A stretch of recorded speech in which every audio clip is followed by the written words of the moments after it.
दीप Sanskrit classes में आपका पुनः स्वागत है। आपने संस्कृत और सुभाषितानी से संबंधित बहुत सारे टॉपिक को देख लिया होगा।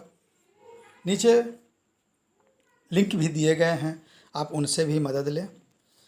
अभी आपके सामने प्रस्तुत है सुभाषितानी, जो जीवन में ग्रहणीय है। सुखार्थी वा त्यजेत विद्याम, विद्यार्थी वा त्यजेत सुखम। सुखार्थिनः कुतो विद्या, विद्यार्थिनः कुतः सुखम। सुख चाहने वाले को, सुखार्थी अर्थात सुख चाहने वाले को विद्या त्याग देना चाहिए। विद्यार्थी वा त्यजेत सुखम, विद्यार्थी जो विद्या की चाहत रखते हैं, जिन्हें विद्या ग्रहण करना है और जीवन में आगे बढ़ना है, उन्हें सुख त्याग देना चाहिए।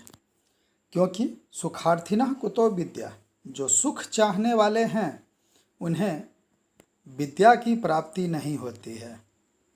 और विद्यार्थिनः कुतः सुखम, जो विद्या चाहने वाले लोग हैं, जिनके जीवन में विद्या प्राप्त करना लक्ष्य है, जिसके द्वारा वे अपने लक्ष्य को प्राप्त कर सकते हैं, वैसे मनुष्य को सुख त्याग देना चाहिए।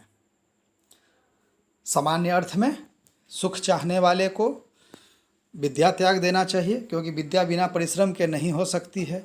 विद्या चाहने वाले को सुख का त्याग कर देना चाहिए, क्योंकि सुख चाहने वाले को विद्या नहीं मिलती और विद्या चाहने वाले को सुख की प्राप्ति नहीं होती है। 2 नंबर में है न कश्चित् कस्यचित् मित्रम, न कश्चित् कस्यचित् रिपुः, व्यवहारेण जायन्ते मित्राणि रिपवस्तथा। यह श्लोक जीवन में अत्यंत ग्रहणीय है, जो हम अपने दैनिक जीवन में भी समय समय पर इसका कार्य देखते रहते हैं कि कोई किसी का मित्र नहीं है। इस संसार में न कोई किसी का मित्र है, न कश्चित् कश्चित् रिपुः, रिपुः शत्रु है, न ही कोई किसी का शत्रु है। बल्कि व्यवहारेण जायन्ते, मनुष्य अपने अच्छे और बुरे व्यवहार से ही मित्र को भी उत्पन्न करता है और शत्रु को भी उत्पन्न करता है। हमारा जैसा व्यवहार होगा, हमारे मित्र भी उसी आधार पर बनते हैं और हमारे शत्रु भी उसी आधार पर बनते हैं। कोई भी प्राणी जन्म से ही न अपना मित्र लेकर आता है और न ही अपना शत्रु लेकर आता है। इसलिए हमें मित्र बनाने के लिए सभी के साथ प्रेम पूर्वक व्यवहार करना चाहिए। तीसरा, अयम निजः परो वेति गणना लघु चेतसाम, उदार चरितानाम तो वसुधैव कुटुंबकम। यह मेरा है और यह पराया है, यह मेरा है और यह पराया है। इस बात की चिंता, इस बात की गिनती लघु चेतसाम, छोटे हृदय वाले लोग करते हैं। जिनकी मानसिकता छोटी होती है, जो क्षुद्र मानसिकता के लोग होते हैं, वही इस संसार में सोचते हैं कि यह मेरा है और यह तुम्हारा है। जबकि उदार चरितानाम, जो उदार चरित्र वाले लोग हैं, विशाल हृदय वाले लोग हैं, जिनके मन में क्रोध, द्रोह, ईर्ष्या लोगों के लिए नहीं है, वे लोग इस संपूर्ण धरती को अपने परिवार के समान मानते हैं। क्योंकि जब हम धरती को परिवार के समान मानेंगे, तभी सामने वाला भी हमें अपना समझेगा। मनस्य अन्यत् वचस्यन्यत् कर्मण्यत् दुरात्मनां, मनस्येकं वचस्येकं कर्मण्येकं कर्मण्येकं महात्मनां। मन से अलग होना,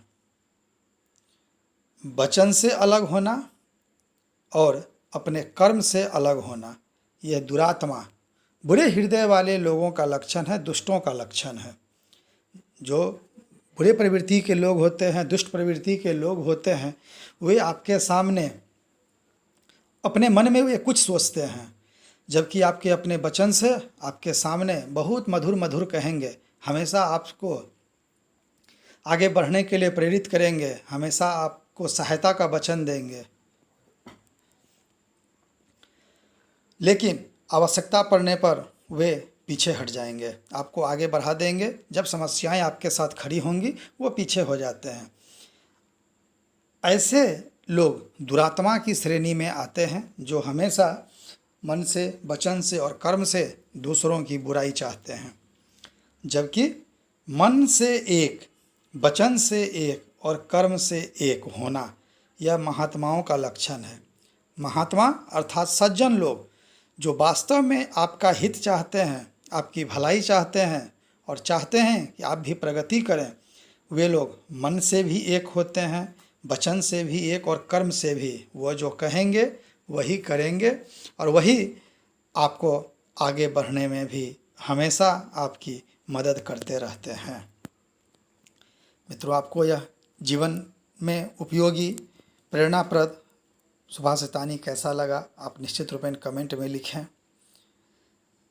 आप सब्सक्राइब कर लें ताकि आपको अन्य उपयोगी वीडियोस भी समय पर उपलब्ध हो। तब तक के लिए धन्यवाद।